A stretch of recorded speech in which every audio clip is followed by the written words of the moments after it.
Police seizing your property and not charging you with a crime, and it's legal. It's called asset forfeiture.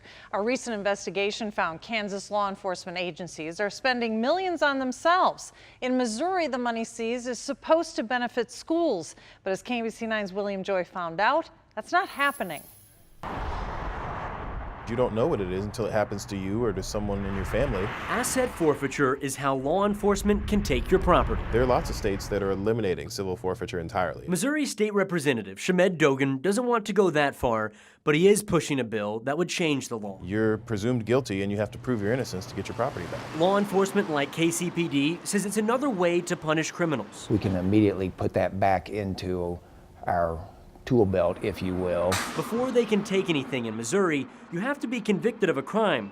And unlike Kansas, the money doesn't go to law enforcement, it goes to schools.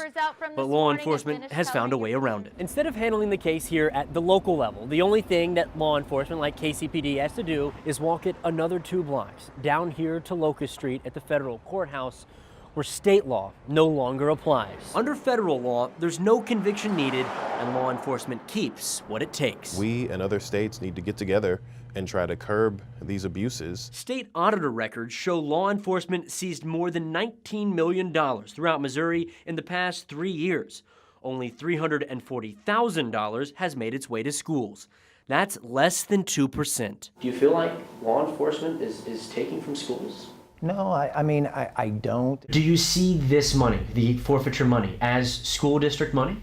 Absolutely. The Constitution says it is. Susan Goldhammer is an attorney for the Missouri School Boards Association. The reality is we all wish that our public school districts would be learning palaces. The money is supposed to go to a building or repair fund for state schools, but law enforcement like KCPD is spending it on themselves. Computer equipment, covert surveillance type equipment. We still have school districts that don't have air conditioning or have concerns about asbestos. Last year alone, the Missouri Highway Patrol spent more than $70,000 just on weapons. The state's leader for forfeiture is the Phelps County Sheriff's Office in Rolla, which does spend a lot of the money to repair buildings, but its own buildings, not schools. We've got many, many school buildings in the state that are way more than 100 years old. By going around that, by cooperating with the federal government, they better have a darn good reason for doing that. Dogan's bill would make it so that only cases above $50,000 can go to the federal government.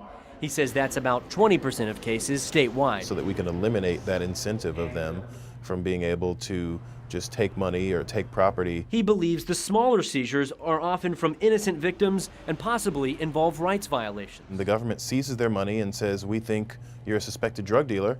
The government never produces any drugs, never charges you with a crime, and yet you have to spend probably more than they've actually seized trying to get your property back.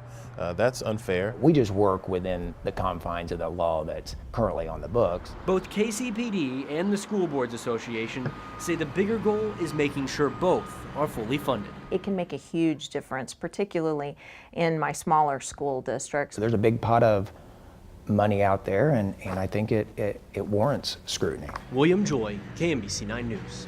KCPD and the School Boards Association do not have an official position on the bill yet. When Dogan believes it would help stop any rights violations, he says most of the money schools are missing out on comes from those bigger busts. Those cases would not be affected by his new bill. New at 10, the highest court said